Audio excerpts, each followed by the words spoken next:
Welcome to the Filipino American Women Project, a podcast show that shares stories and life lessons told by individuals living or have lived in America that are of Filipino descent and identify as female. I'm your host, Jen Amos, a fellow Filipino American woman, and I'm excited for you to join us. Let's get started.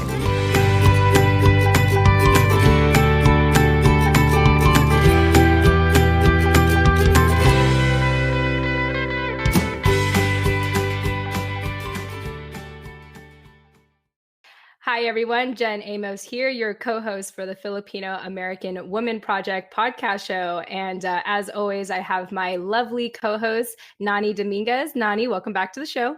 Hi. And we have an amazing guest today. We have Melissa Leslie, who is a thought-provoking artist, author, health advocate, and entrepreneur. As a persistent brand builder, Leslie is internationally known for her fine art reflecting musical inspirations and deeply symbolic works depicting spiritual thought processes, experiences, and revelations. She has dedicated over 2 decades defining her craft through oil paint, fashion design, graphic design, film, photography, and showing all along the West Coast in galleries and art events. Melissa, welcome to the show. Hello. Thank you guys for having me.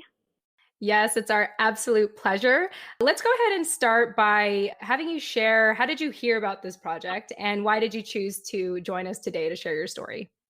Well, I was searching online because I'm writing some stories right now for children's books, and Filipino American organizations are kind of hard to find, I feel, and I found you guys, and I was like, what? I'm a Filipino American, and I'm a woman, and so I was checking out all of your work, and yeah, that's how I found you.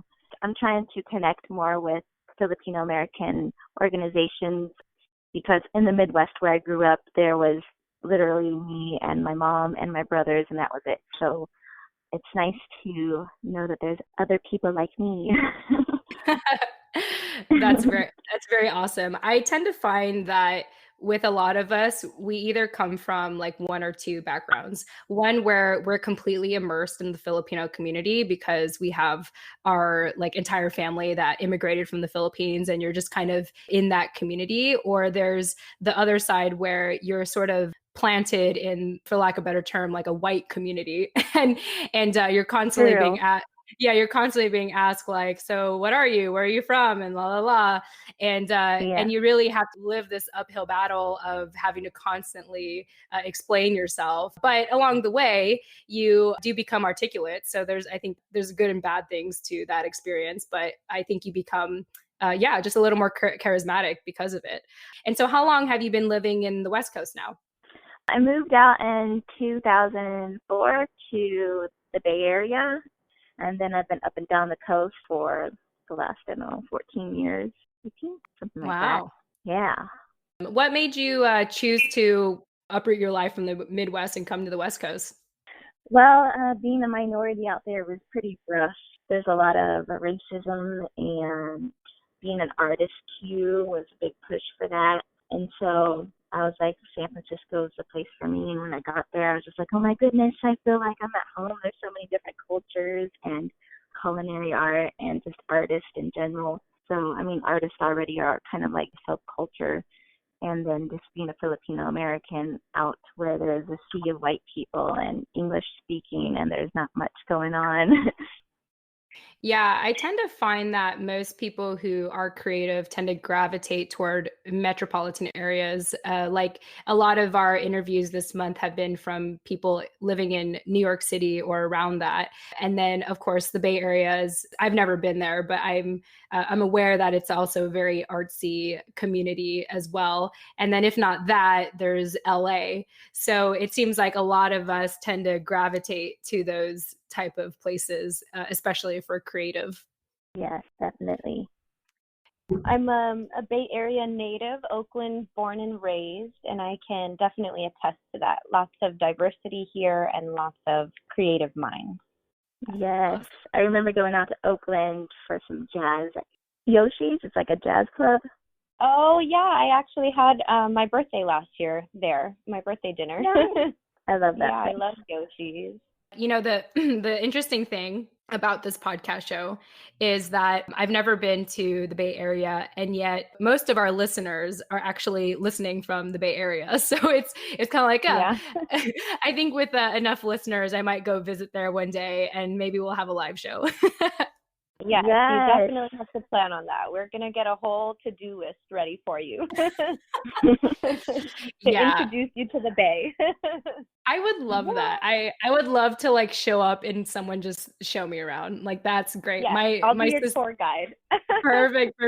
Like the first time I visited New York City, my sister currently lives there, and she had this entire list of things to do with me, and we were so efficient at doing it that we finished it within a day. And so the last day on a Sunday, we're like, so what do you want to do now? But it was so awesome because even a couple weeks ago, I was in Toronto with some relatives there that I didn't realize I had, and it really got me to appreciate how savvy my sister is with the city, because my relatives in Toronto, like when we went to the city, they had no idea how to travel around. So we spent like hours just trying to figure out how to find the subway and do everything. So yeah, if I can show up to a place where people already know where to show me around and everything, that would be awesome. I appreciate that. Yes, I got you. Noted. So my family and I, we were just talking about meeting up for the holidays. My immediate family lives in a SoCal. And so who knows, maybe for the holidays, I might come visit and take a trip up there, but we'll see. It's like 4 months away. So anything can happen in 4 months. So Melissa, I've been following you on Instagram and social media naturally, because that's what a host does for their show, to get some background on them. And you're doing so many things out there, and I love it. For everyone who is learning about you for the first time, why don't you share let's say a snapshot of your life today? What keeps you busy and most excited about life nowadays? Oh, a snapshot of my day. Well, since I became a mother, it's a lot different than, being an entrepreneur before the babies. Me and my husband, we have to communicate pretty well on what we want to do. He's also an artist, so we are trying to create these projects while homeschooling our babies. I talk to him a lot about what does our next day look like, often, almost every night.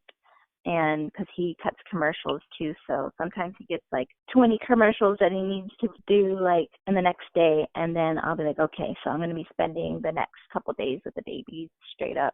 Or he'll say tomorrow I might have some time, and then I'll be able to create artwork or finish a project.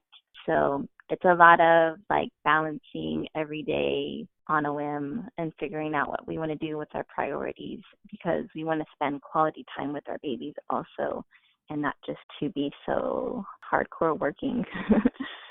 I think that's really awesome and admirable. What I find in a lot of relationships, there's usually someone that's stable, has maybe like a full-time job. And then there's the other one that is the creative. And then throughout the years of being together, sometimes it shifts where someone chooses to have a stable job and then the other one chooses to pursue their passion. And so I think it's really cool how both of you are creative and you're artists, and together you have found a way to be a family and have balance in pursuing your passions as well. Yeah, it's pretty tough sometimes, because I'll be like, I really have a big idea and you're passionate about something, you want to get it done. I don't want to be halfway there for my babies and then halfway thinking about a project. So it's kind of like, okay, I have to make a mental switch before I dive into the day and have full focus on whatever it is that is set before me for that day. I don't have kids. I have a dog. He's basically my Love it. child. He's my only child. He's very spoiled. He's literally sitting right next to me right now. It's I have this anyway, he's literally right next to me. So if he barks, then now you know that he was next to me. So my husband and I, we run a business together, and like I'm very like operations type person and systems oriented and completing things, and he's the very opposite. He's like the visionary. He's the reason why what we do exist. However, when you mix those two together, like my personality and his, it's very like every day is different. We're not artists, but we're definitely like creative in our own way. And every day just looks different. And one thing, and I'm curious to see like if you have any tips on this actually, but one way I have found to organize my life in the moment, not like what am I going to do every Monday, Tuesday, Wednesday, Thursday, Friday, et cetera. Like in every moment, I've learned to use this strategy that I learned from a good friend. Shout out to Mie Moens. She actually has a startup business in chocolate, so really cool. I need to interview her again. But anyway, side note. But anyway, she was sharing this strategy. It's called the NNN method. So it's 3 N's. First one stands for now. The second one stands for next. And the third one stands for not yet. And so in any given moment when I feel overwhelmed or something, I'll kind of like, I'll do this like on a Trello board or I'll make Post-its, but I'll list out all the things that I'm overwhelmed about. And then I sort it by what do I need to accomplish now? And then what can I do after that? And then what like everything else can wait till later. So that's what I usually find works really well for me in how sporadic our life can be. I imagine that you probably have something similar as well. Yeah, very similar. It's like making lists all the time and then reprioritizing them as you go because you never know, like, okay, I got something going on, but now the babies really need me. So that might take a couple hours and then your deadlines start to hit and you're like, okay, this one has to be bumped up all the way to the top. So yeah, they're always getting reorganized.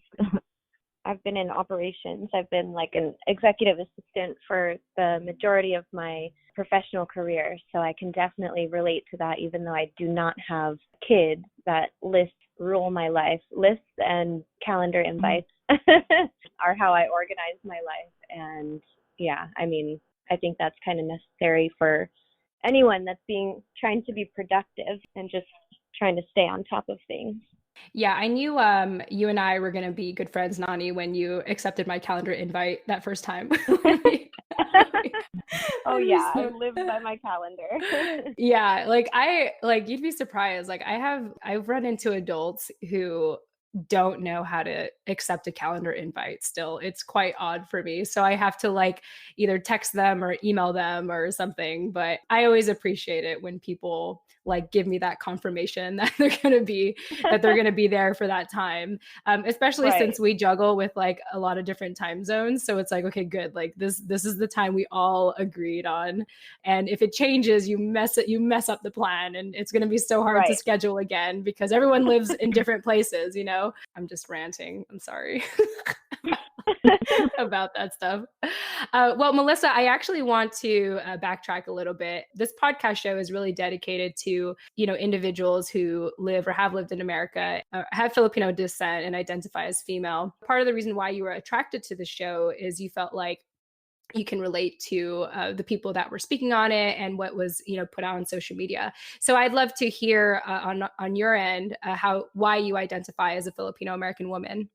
Yeah. Well, growing up, like I said, it was like me and my family. There wasn't there was like one other Asian person in my town growing up. And then, whenever I would say I'm Filipino, people are like, what? What's a fallopian tube?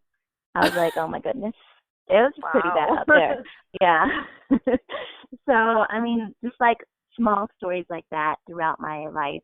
And so then I moved out to San Francisco and I met so many more Filipino Americans. And I was just like, oh my goodness, there's more of me out here. So being a minority and a female and an artist, I wanted to bring those things up to the forefront of my work because I feel like if there was none of me out there, there's probably, more that don't have people that they connect with or have stories or art or books that they can read. So I wanted to really focus on those things that bring identity and heritage back to first, second, third generation Filipino Americans. That is beautiful. And, one thing I enjoy about doing this show so far is a lot of people we've interviewed, and I'm sure Nani, you can attest to this as well. A lot of us are trying to be the change that we want to see. I think it's really awesome that you have chosen to do that as well.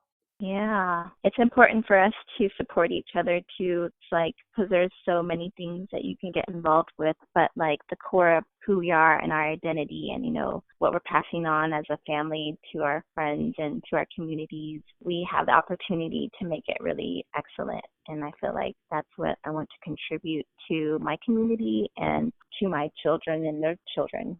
Yeah, I think that's beautiful.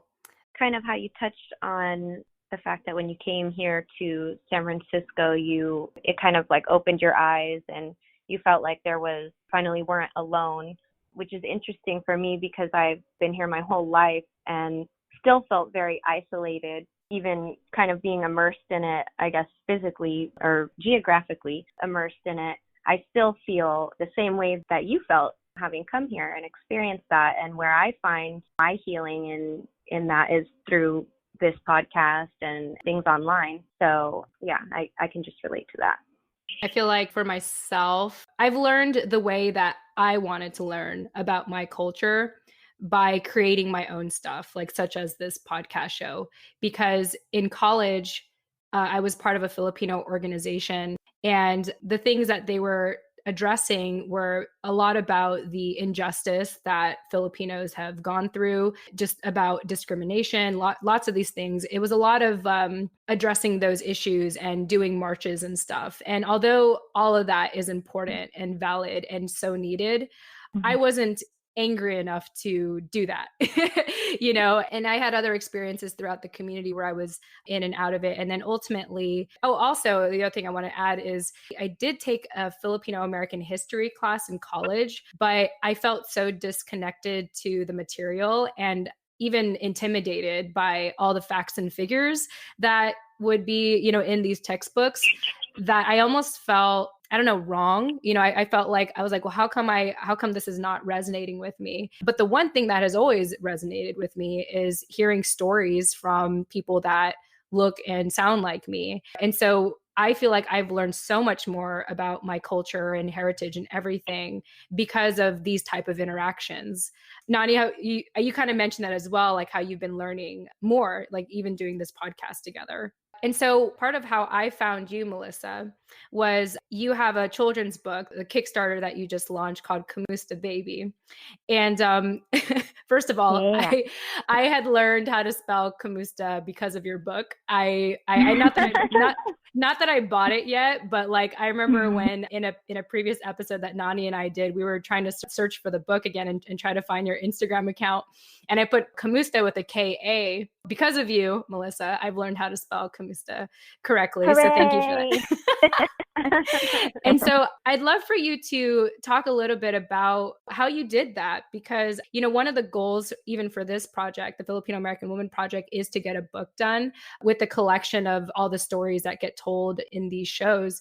But I'm curious to see like how you did that. And I'm sure it takes some expertise to create a book for children specifically. Oh my goodness. When I first started researching about doing children's books, well, I first made one and I just did it. It was kind of like a poem about knowing your identity just as a daughter of the king. I'm a believer, so I wanted to make a book about that. And so it definitely is not professional, but I've been researching more about story writing. And to write a children's book, I feel like that's even harder than writing like an adult book, because everything has to be so simplified down to its core.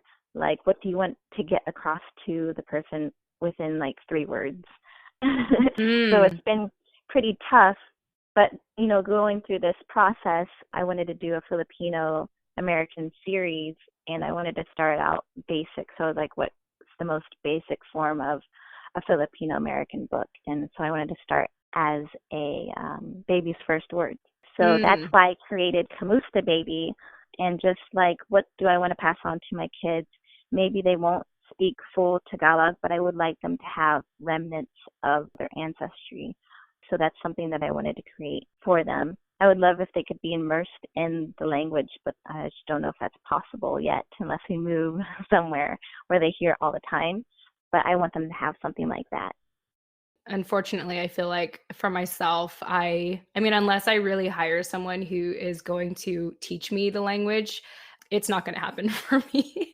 And so, Yeah, I mean, unless you're with somebody all the time and that's, they're speaking all the time too, it's tough. yeah, Yeah. exactly.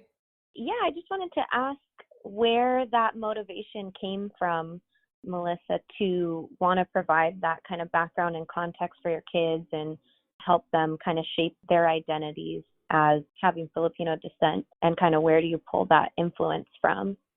I have been researching the Filipino American communities, and I do notice there is a lot of protesting and great things that are happening, but I feel like the base jump is off of something negative, and I wanted Mm, to bring something positive that we jump off of. Let's create stories and things that we can positively influence our communities while bringing the beauty of the Philippines and the culture and the richness of it. So I wanted to pass that on to my babies because I feel like it's so beautiful. I don't want them to just pull on the negative things because there's a lot of it, especially if you're growing up in the Midwest where it's a lot of negative stuff. Not always, but I mean, some of the experiences that I had, I wish there would have been something for me to be like, oh my goodness, there's so much greatness here and this is a positive thing to be different. So I want them to know, the beauty of Filipino language and the culture and the communities. I was just thinking, I like how you touch upon how a lot of what we learn tends to come from a negative place. And this is no offense to anyone who is doing the good work out there. And there's a time and place for everything. Ecclesiastes 3, everyone, for all you believers. Yeah. My favorite Bible verse. I swear I'm going to tattoo that on me one of these days. But anyway, sorry for swearing. I'm sorry. I'm sorry, Father God. Also, I'm thinking it's not just what we're learning externally that could be negative, but even internally. I think about my family and because of our historical background and the colonization and everything, Philippines Yeah. itself is still essentially a baby country. It's barely been independent for 60, 70 years now. And so there's a lot of this energy is and fuel is very negative. And I find that the people I tend to connect with nowadays in this community are women who kind of want to take back the power and really come from a place of positivity than that kind of anger kind of thing. Even with this podcast, we want to focus on celebrating women where they're at and just kind of go from there. And so I think it's so awesome that you're creating this very positive foundation for not just your children, but for other Filipino and more specifically Filipino American children for generations to come. Yeah. Positive is the best space jump, I feel. I feel like I had to learn that later in life, but I completely agree with you. For sure. The teenage and college angst years were a lot of the fuel of some of my work in the past. But over these last few years, I'm just why don't we start somewhere fresh? Because you're going to make something better if your foundation's stronger. Yes, I agree. It's really rebuilding or building your foundation with quality material as opposed to, for lack of a better term, the cheap material that, yeah, we were able to survive, but there's a lot of traumas that we carried along the way. And so it's nice to kind of build a new pavement, right? Mm-hmm. and Yep. and then when we have a new pavement, we can have other people, stand with us, and we can just, spread more goodness out there, I think. I know that sounds really corny, but it makes sense, right? What I'm It's saying. true. It's true. I'm always saying Yeah. I want to build a palace where my daughters can build their future on the ceilings of it. So our foundations has to be positively strong in order for their generation to build something even more dope. And I think it's also really awesome that you are intentionally doing that. Think about my parent or my mom. She was a widow when I was only 10 years old. And so her life was really just about providing. And we didn't really get any stories from her. Her way of storytelling was just through action and the superstitions she would say to us, oh, don't go to sleep with your hair wet or else you're going to be blind the next day. My stories for her was more of just what I saw through her actions and what she would say to me, get a stable job. Okay, so that tells me that her story in her life was about getting stability. And of course, in her situation, that made complete sense. But it's only in the recent years when now that my mom and I are closer, where it's we could bring up stories of the past, and it's not like I couldn't before. I think I was just very intimidated or angry at her. But now it's like I can go back and I can, when I'm with her, it's like, oh, tell us about dad, tell us about your life in the Philippines. And it's nice that we can pull that from someone, or pull that from her, and do it from a positive place now, as opposed to like back then I wanted to just know nothing about my family and my relatives and stuff, because I had such an awful relationship with a lot of them, which we'll probably talk about in a future episode. Yeah. I'm going to have to write a book about these things. The healing process. All right. Jen Amos here, jumping into the middle of our show, as I always do, to remind you why this show is possible. So, at the end of every episode, I tend to say, if you didn't catch our guest contact info, don't worry, we'll have those in the show notes. Check them out. I worked so hard on them. You're welcome. Well, it's been brought to my attention that our show notes are not as easy to find as I thought, which is why starting summer 2020, the Filipino American Women Project is proud to be partnering with Captivate, the world's only growth-oriented podcast host. Captivate is created for independent podcasters, designed from day one to help you to focus on audience growth and the expansion of your audio influence. One way that Captivate makes our lives easier as independent podcasters is by taking the guesswork out of making a website for your show. That's right, a website for your show. So listeners, starting summer 2020, finding our show notes will be so much easier. All thanks to Captivate. You're welcome, as always.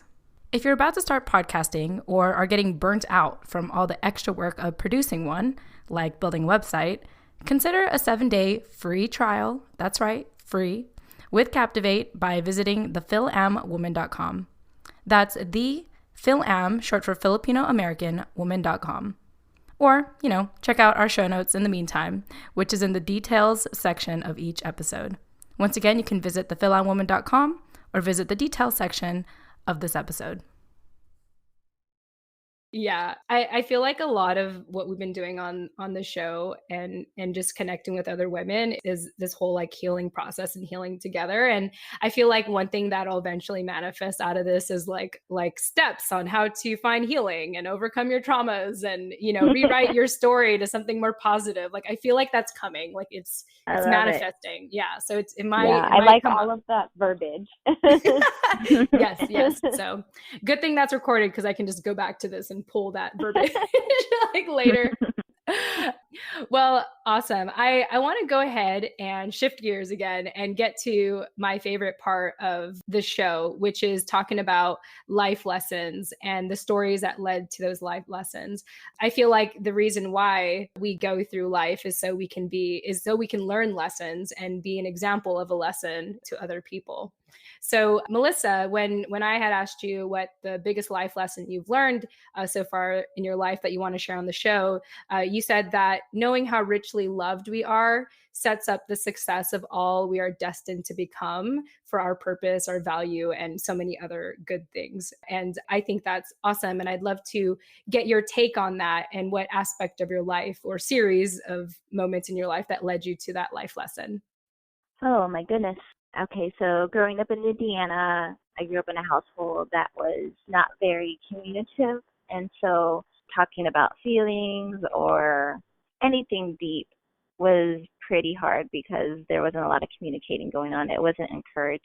So then growing up, I got into a lot of craziness. I mean, if you don't know who you are and you don't know your value, your purpose, or that you have a destiny, you'll take anybody's word for it and you'll fall into a lot of crazy stuff. And people will tell you what your worth is, and you'll just take them for the words. So I was on the crazy path of partying and all kinds of stuff that goes with that. Many nights of just being super, laced on drugs or alcohol. And so I did that throughout most of my teenage years and into San Francisco. Not knowing who I was searching for it. I knew that my family believed in God, but I didn't believe in him because of so many different situations. And so one night I was just like, okay, I need to come back to Jesus. And I just felt his presence there. And I was in my house and it was dark and there's just so many bottles around. None of my friends, quote unquote, showed up to see how I was doing. I didn't have any family there. So that was my big turning point. And God was just there. He met me there, and he was just instilling this deep sense of purpose and love. And he's like, okay, I'm so happy that you've come home. I'm going to show you who you are. And throughout, since then, he's just been showing me, like, peeling back all of these layers of the lives that I've been living and showing me how much he loves me through so many different ways. And I think more recently it's having children, because I never wanted to have children. I'm just like, don't want to have children. I married a Puerto Rican, and that's all they like to do is make children. Whoops. Yeah, I was like, sorry, baby, we're not having children. I want to adopt maybe. But God told me, no, it's time that you think about it, because there's, another level of purpose that I have for you. And he's just been revealing all of these things, like, different seasons in my life, how much he loves me. And the more I know how much I'm loved and how much he loves each individual, it just makes life so much more rich and so much more sacred and purposeful.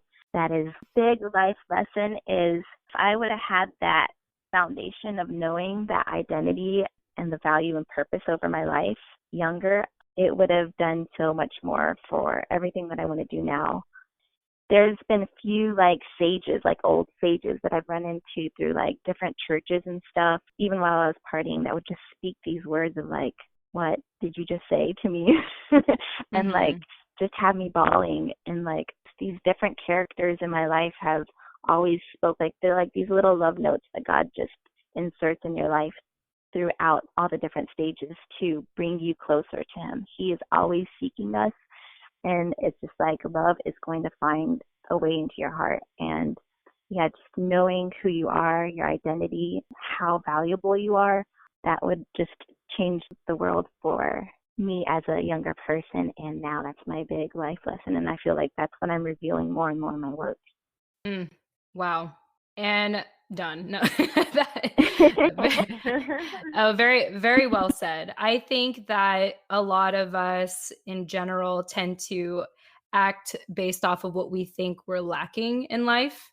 Thinking we're not Filipino enough, we're not American enough, we're not living up to our parents' standards. And then even if we try to be independent, we feel like we're not enough. I really think a lot of the Filipina experience is just not feeling enough. When you realize how much God loves you, you realize that you were never really lacking. He was always there with you.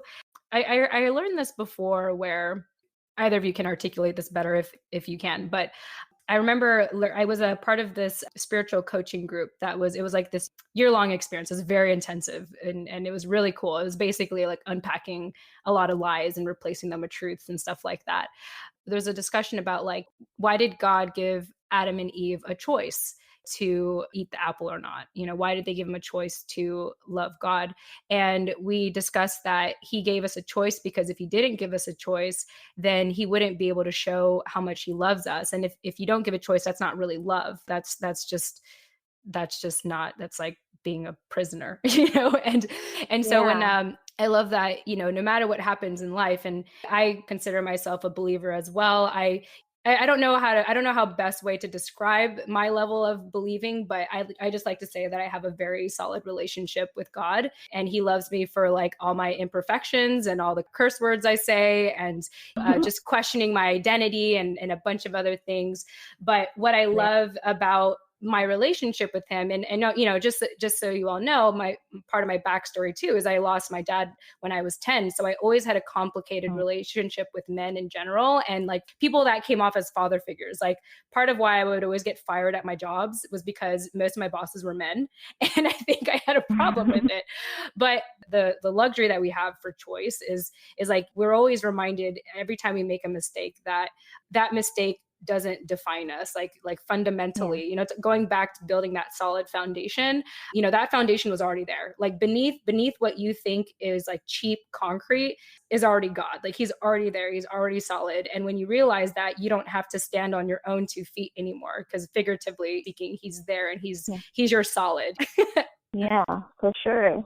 Yeah. So I think that all came up in searching for identity too. It's I think your culture is a sacred thing, and the like the next deeper thing is, who are you as spirit being, because we are spirit filled people regardless of what we believe in. So it's Yeah. just like, just finding that identity, and once you know who you are, it's just like, it's a done deal. Everything you do is going to be gold. Yeah, What do absolutely. you want And from me? yeah, right.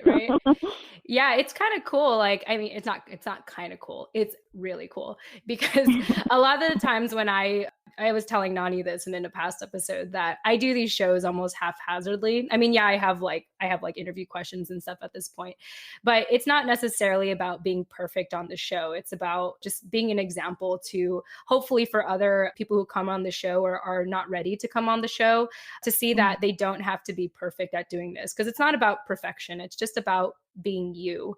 And especially the parts that you think you're most imperfect and flawed, that part of you could be saving someone else's life. And you may not know that if you don't put that part of you out there. So good stuff. Good talk, ladies. Yeah. Yeah, I didn't get a chance to get Nani's thoughts in this. Did you have anything you wanted to add? I mean, I love to hear that. I feel like, Melissa, you really hit the nail on the head when whatever you said about when you don't know your purpose and, what you're here supposed to do, that you believe anybody and can spiral fast. And that is also essentially what happened in my life. I went through a huge partying phase as well, and my life just started spiraling slowly but surely. And while my spiritual or religious experience has not been as strong as your examples, this is still me here trying to get it together and searching for my identity and learning more about my heritage and my roots has kind of been what's grounded me a lot and what's helped me to switch that gear and change direction. So, yeah. All right. Hi, everyone. Jen Amos here, just cutting in the middle. This next part is going to sound a little muffled. I'm going to keep it in here because the point that Melissa is going to make, I think, justifies why I keep this muffled part in. But before I jump into it, or before we get into it, I want to summarize what Melissa had said and my interpretation of it, so that when you are listening in, hopefully you will pick up the same message that she is trying to convey, that I am trying to explain here with a more clear audio. Okay. So in response to Nani saying that, she is finding healing through this experience with doing the podcast show and searching for her identity and her culture and heritage and what have you, Melissa she had responded by saying, you don't really know what you're doing sometimes, even if you don't think it's good. That can in fact be such a positive experience or a healing experience for someone else. So with this next part, Melissa explains that she had an event where other artists come over and experience creating art or just talking with other artists about their work. So she had a piece out that she had considered her most demonic, grotesque piece. But this girl started to listen in on what Melissa's piece and painting was about, and she started weeping. So much that she actually asked Melissa to tell the story over and over again as to why this painting was created. Even though it wasn't her best artwork, in her opinion, there was a lot of her own healing process that went through this piece of work, this piece of painting. So she explains that you never know what people are going to see in what you do. And so the overall message in what Melissa is about to say is that you never really know how impactful the work that you're doing is, in fact, impacting other people, even if you don't think it's your best work. All right, so let's go ahead and jump in, and hopefully you'll be able to hear that for yourself and interpret it in your own way. Yeah. You don't really know what you're doing sometimes when you're creating. At least for me, I created this piece one time, and we had a big art loft where I invited just people over to experience creating art or just talking, artists come over and hang out. And I have this piece up. It's probably my most demonic looking piece, but this girl started to listen in on what the piece was about, and she just started weeping and weeping and weeping. And she's like, "Can you please tell me that story again?"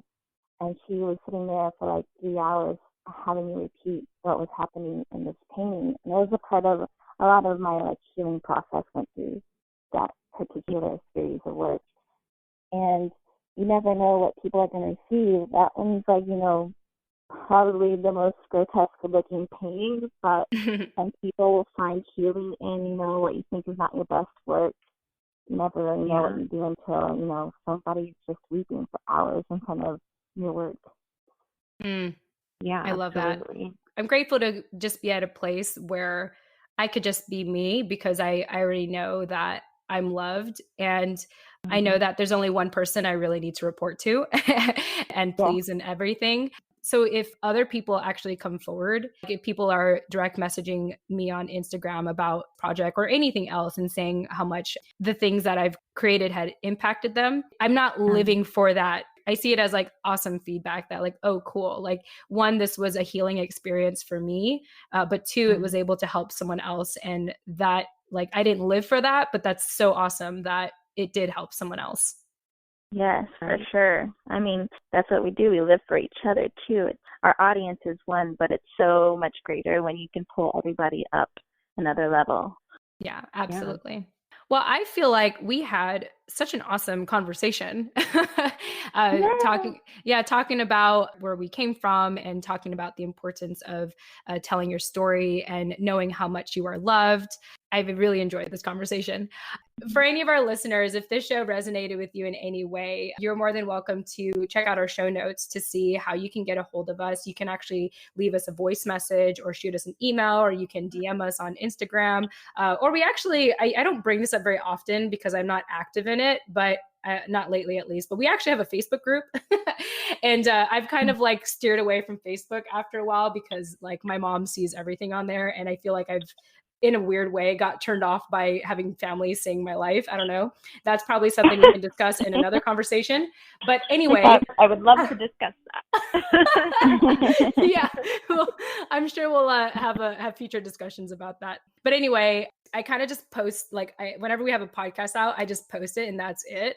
But for me, like most of my engagement has been on Instagram lately, and I'm okay with it. I think, my communication and everyone's communication, like, kind of changes and has its phases. Like sometimes you're obsessed with calling people, and then sometimes you're obsessed with texting or emailing.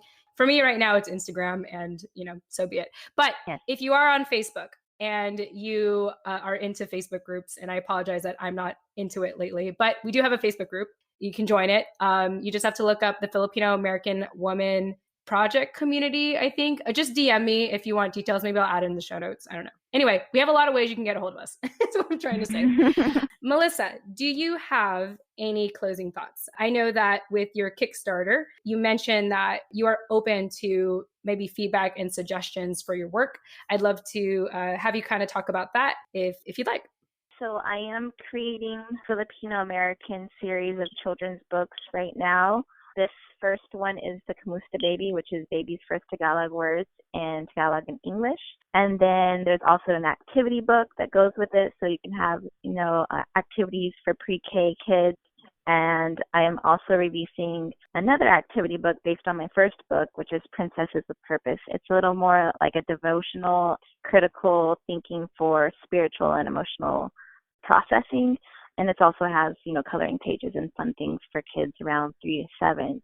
So this is kind of like the beginning of this series, but I'm creating this bigger work, which is more like a picture book series based on a Filipino American family and traditions and connecting, unifying everything like in our culture. It's kind of a big project, but I feel like it's something important for us to provide representation in children's books. We need more diversity. Something like 6% in 2006 was diverse as far as not being white. So I was like, that's not right, and that needs to change, and our kids need to see themselves in stories. So I'm trying to be a part of that. Yeah, I love that. Yeah. We very much look forward to being part of your journey. And feel free to hop on again on our show if you have any major milestones in the Um, future. I'm just going to assume that the show is going to go on for a long time. yeah, Yeah. of course it will. If it doesn't, I'm sure it'll take into another form, because I Yeah. always like to say that I'm always going to be Filipino. So I'm going to end up creating something for the community one Hmm. way or the other. um, Yeah. but yeah, I think that's beautiful. And it's great to have spoken to someone such as yourself that I really feel like is in the forefront of this, because at least for me, you're the first person I have met that is creating these books specifically for Filipino children. So thank you for doing that. Thank you. Yeah. So before we go, Nani, do you have any closing thoughts? Okay, hi everyone. This next part was actually supposed to be edited out, but in the theme of putting things out there, whether we think it's good or not, could still have the potential to impact or benefit others, I've decided to have this part in, especially for Filipinas who are interested in publishing a book, particularly a children's book. And also, if you live in the Bay Area, we discuss ideas of what could be possible if we all collaborated in the Bay Area. So, if you don't know a little bit about me, I actually live in the East Coast in Virginia Beach. And for a couple of episodes now, we've been hinting that I should consider visiting the Bay Area. So I figured I'd use this moment to continue manifesting that and bringing the Filipino American Woman Project out there. So I'm going to leave this next part in. And as I said, we get into talking about publishing a book and the potential of collaborating in the Bay Area. So if you are listening to this episode and you are in the Bay Area and you want to potentially collaborate with us, listen to what we're about to say and would love to get your thoughts and have you reach out to possibly contribute to what could possibly potentially happen if Jen Amos visits the Bay Area. All right, let's go ahead and jump back into the episode. I did want to ask, I told you this before, Jen, but Melissa, my best friend, is also half Filipina, and she just had a baby, and she wrote a book that she wants to get published. So if there's any advice for like beginners starting out doing like the exact same thing essentially as what you're doing, take it for her to go. Yeah. Advice for her, just keep on writing. I've been looking up writers that I can learn from, and I'm currently listening to an Audible book called Invisible Ink, and it gives really great outline on how to create a story. And if you're creating it for kids, it's just like, taking this paragraph and turning it into 3 sentences, and that's your story. It's basically what you're trying to do. Yeah, and self-publishing for me is kind of the only way to go, because trying to get a publisher is like a whole nother job. But you can do that. She's just starting to explore that now. And she's like, oh my goodness, it's like you have to hire somebody to do all that, and I ain't got time for that. So right. I'm going to ADP. Yeah. Okay. There's Facebook groups for writers, indie writers, to connect and ask tons of questions. So you have to be invited, so I can give you the link. Yeah, it's a group that's serious about like, what do I do if I'm about to launch a book, or what do I do with these ISBN numbers? It's all this technical stuff, but if she's serious about doing, a book, I can send you the links. Yeah, no, she definitely is. And she actually already wrote the first one. She doesn't do social media, so she doesn't have a Facebook, but I'll let her log into mine if she wants to. Yeah, definitely. You'll have to have a web presence somewhere. Okay, great. Well, thank you for that. Yeah. Look at this networking. I love it.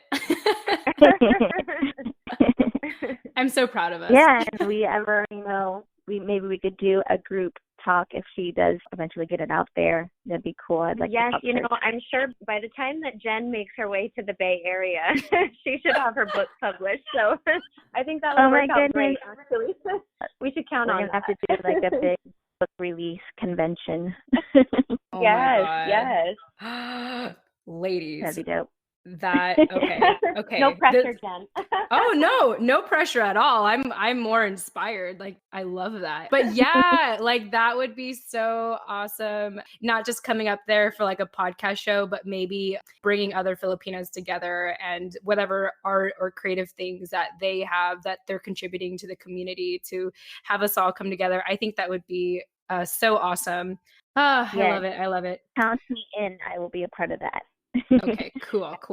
All right, awesome, Melissa. It's been such a pleasure speaking with you today. And for anyone that is listening, I hope that you enjoyed listening to our conversation as well.